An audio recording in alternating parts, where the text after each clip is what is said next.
నా సీనియర్లు జిల్లా నాయకులు అయితేనేమి నాకు వీళ్ళందరూ నాకు జిల్లా రిపోర్ట్ కూడా వీళ్ళందరూ నాకు సహకారం అందించి మరి ఎమ్మెగనూరులో ఏపీడబ్ల్యూజీఎఫ్ యూనియన్ని నిలదొక్కునే పరిస్థితి సహకారం అందించారు.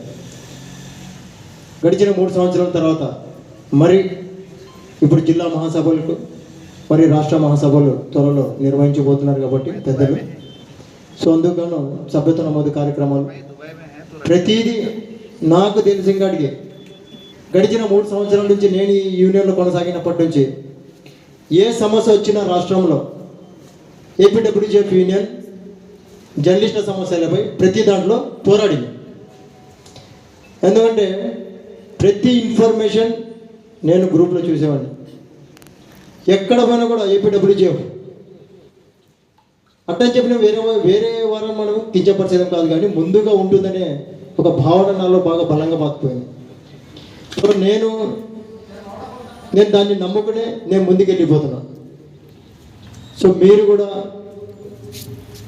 ఆంధ్రప్రదేశ్ వర్కింగ్ జర్నలిస్ట్ ఫెడరేషన్లో పాల్పంచుకొని సభ్యత్వ నమోదు పొంది ఇటువంటివి జర్నలిస్టులకు సహకారమించే జర్నలిస్టు సంఘాలకే మీరు సహకారం అందిస్తారని చెప్పి కోరుకుంటూ మరి ఈరోజు సభని మేము ఉదయం 11 అనుకున్నాము. అనివార్య కారణాల వల్ల మరి లేట్ అయింది. ముందుగా అందరూ మన్నించాలా. తర్వాత విషయం మరి సభ మొదలుపెట్టి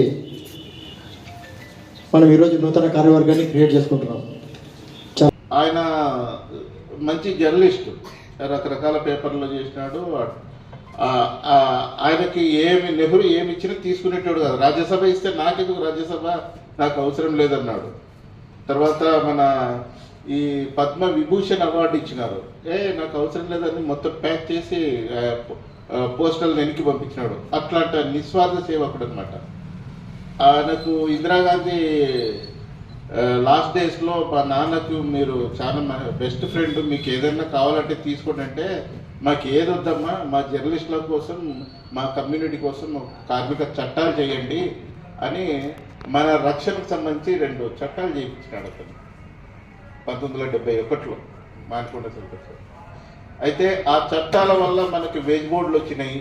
వేజ్ బోర్డులు రావడం వల్ల కొంత ఎంప్లాయ్మెంట్కి సెక్యూరిటీ ఉంది. అయితే ఇంకా దాన్ని ఇంప్లిమెంట్ చేయించుకోవడంలో మనం ఐక్యంగా లేము. ఇప్పుడు చట్టాలు చాలా భద్రంగా ఉంటాయి. ప్రభుత్వం కూడా అందరికి ఇల్లు అంటది, కానీ ఇల్లు లేని వాళ్ళు ఎంతమంది ఉన్నారు? అందరికి చదువు అంటారు, చదువు లేని వాళ్ళు ఎట్లున్నారు? అట్లే మనం కూడా మనకుండే చట్టాలని, మనకుండే అవకాశాలని మనం పొందలేకపోతున్నాం. ఇప్పుడు దేశంలో 14 రాష్ట్రాల్లో పెన్షన్ స్కీమ్ ఉంది. అంటే 20 ఏళ్ళ సర్వీస్ ఉన్న, అక్రిడేషన్ సర్వీస్ ఉన్న ప్రతి జర్నలిస్ట్కి మన కాసిం సార్కి వస్తుంది పెన్షన్ ఉంది. తెలంగాణ పొరుగున్న తమిళనాడు ప్రభుత్వము 10,000 రూపాయలు ఇస్తుంది నెలకు. ఇది గౌరవమా కాదు? ఇది మనకి. మనం ఆంధ్రప్రదేశ్లో దీన్ని సాధించుకోవాలి. దీని మీదనే మన స్ట్రగుల్ ఉండాలి. తమిళనాడు ప్రభుత్వం చేస్తుంది, తర్వాత పక్కన ఒరిస్సా చేస్తుంది, ఛత్తీస్గఢ్ చేస్తుంది. అట్లా 14 రాష్ట్రాలు దీన్ని ఇంప్లిమెంట్ చేస్తున్నాయి. దీన్ని మనం సాధించుకుంటే మనం ధన్యులమవుతాం. దీనికోసం మనం ప్రత్యేకంగా మన federation, Andhra Pradesh working journalist federation అయితే మనం ఏ ఉద్యమం చేపట్టినా అది అల్టిమేట్ ఫలితం వచ్చేంత వరకు వదిలిపెట్టాము. జనరల్గా అయితే మనం సబ్ఎడిటర్లకు అక్రిడేషన్ లేవు ఫస్ట్లో. ఎందుకంటే సబ్ఎడిటర్లు అనేవాళ్ళు జర్నలిస్టులు కాదు, వీళ్ళు జర్నలిస్టులు వేధించేటోళ్ళు అని ఒక సెక్షన్ని వాళ్ళ మీద వృత్తి చేసినాడు. కానీ మన ఫెడరేషన్ మాత్రం జర్నలిస్ట్ అంటే ఓన్లీ రాసేవాడు ఎక్కడే కాదు, వీడియో జర్నలిస్ట్ ఉంటాడు, ఫోటో జర్నలిస్ట్ ఉంటాడు, డెస్క్ జర్నలిస్ట్ ఉంటాడు, మనము జర్నలిస్టు. ఇట్లా అందరు కలిస్తేనే